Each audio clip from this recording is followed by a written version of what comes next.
네, 안녕하세요. 저는 신경외과에 관한 모든 것을 이야기하는 네로 썰전입니다. 오늘은 이제 5화에 이어서 수리생 시즌2 6화를 준비해 봤습니다. 5화에 비해서는 6화에서 신경외과 관련된 부분이 좀 있어서 준비를 한번 해보았습니다. 그러면 드라마 내용을 보면서 한번 하나씩 살펴보도록 하겠습니다. 돈도 내가 수술을 잘 하고 환자를 잘 봐야 벌더라고요. 뭐 애뉴리즘 코일이나 클리핑까지 배워서 나가면 할 수 있는 수술도 많고요. 뇌동맥류라고 해서 이제 신경외과 여러 분야 중에 이제 뇌혈관 파트에서 담당하는 질환입니다. 이제 뇌동맥류는 이제 뇌동맥이 부풀어서 이제 꽈리처럼 된 형태를 말하는데요. 이제 뇌동맥류 파열에 의한 지주막하 출혈이라고 하는데 이제 심장마비처럼 이제 급사할 수 있는 무서운 질환 중에 하나고, 최근 들어서는 이제 건강검진을 통해서 진단을 많이 하고 있어서 이제 예방적으로 치료를 많이 하고 있습니다. 그 치료 방법으로 이제 코일이나 클립과 같은 방법으로 이제 치료를 하는데, 이제 모양이나 위치, 이제 혈관 상태에 따라서 이제 치료 방법을 결정하게 됩니다. 사타구니로 얇은 이제 카테터가 들어가서 이제 경동맥을 거쳐 이제 머리까지 올라가서 동맥류를 채워주게 되는 코일, 그리고 두개골을 직접 열어서 직접 동맥류를 클립이란 특수 기구로 이제 찝어주는 수술, 이렇게 두 가지 방법의 치료를 하게 됩니다.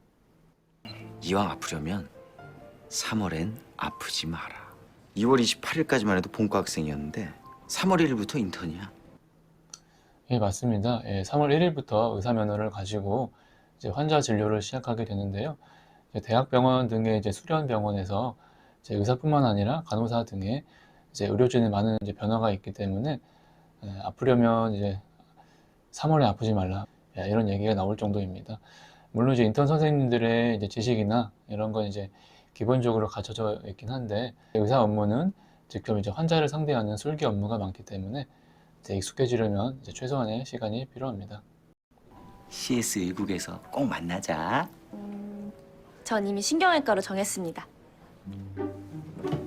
우리 윤복이 인턴 때 이제 신경외과 한다고 하면 이제 레지던트 선생님들과 펠로우 등 교수님들, 모든 선생님들이 정말 반겨주는데요.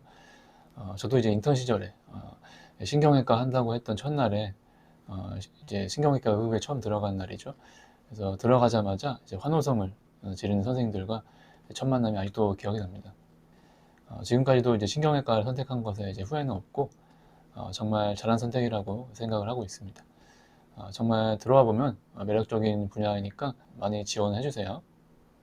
교수님, 응급실에 환자분 계셔서 노티하려고요. CT 찍었는데 아큐트 SDH가 왼쪽으로 보이고 미드라인은 1.5cm 정도 밀려 있습니다. 네, 이렇게 밥 먹다가도 이제 뭐 카페에서 커피를 마시다가도 이제 콜을 받고 바로 가야 하는 응급 상황입니다.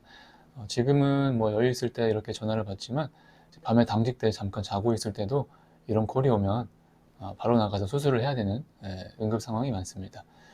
저는 1년차 때 이제 외상센터가 생겨가지고 이제 오토바이 사고나 자동차 사고 등 이제 수없이 많은 수술을 이제 경험을 했습니다. 이제 여러분들 이제 오토바이를 타시더라도 이제 꼭 헬멧을 쓰셔야 되고, 뭐 자동차 사고도 이제 어쩔 수 없는 경우가 많지만 벨트를 이제 꼭 매셔야 됩니다. 네, 이 경우는 이제 18세 여자 이제 오토바이 사고 이제 환자였고, 급성 경막하 출혈, 그리고 이제 미드라인이 1.5cm, 1.5cm 정도 밀려 있다고 이제 하는데, 이제 바로 개두술을 들어가야 되는 상황입니다. 이제 쉽게 생각하면 뇌출혈로 인해서 뇌가 한쪽으로 밀려 있다고 생각을 하시면 되는데요. 절대적인 기준은 없습니다. 그러나 이제 보통 1cm 이상이면은 이제 환자 상태에 따라서 고려해야 될 그런 상황입니다. 멘탈은 스투퍼고 퓨필은 왼쪽이 0.4에서 0.5 정도로 커져 있고 모터는 왼쪽이 인텍트, 오른쪽은 그레이드 2 정도로 떨어져 있습니다. 이제 더군다나 지금 환자 상태는 이제 멘탈이 스투퍼라고 하는데, 이제 혼미 상태, 혼미 상태의 의식 상태라고 할 수 있고, 그리고 우측 편마비가 5단계가 정상이라 그러면 2단계 정도.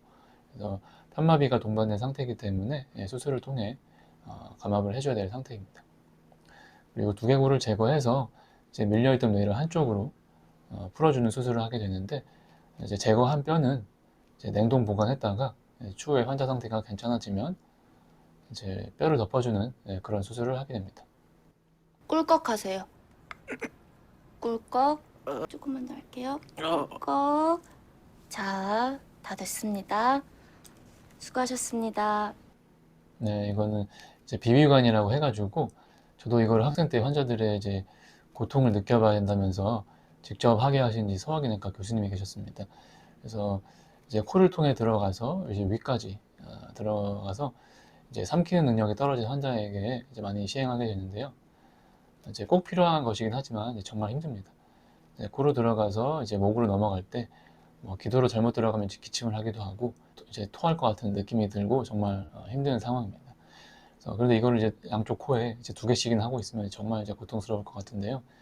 이제 하나를 얼른 빼드려야겠죠. 브레인 이데마가 심해서 의식이 안 돌아올 수도 있겠다. 그래도 펄세이션이 있네. 예, 출혈 이후에 뇌부종이 발생을 하게 되는데 이제 두개골을 제거하고 이제 출혈을 제거하는 이제 감압 수술을 해줘도 부종이 너무 심할 경우에는 이제 열어놓은 뼈 바깥으로 이제 뇌가 이제 튀어나오기도 합니다.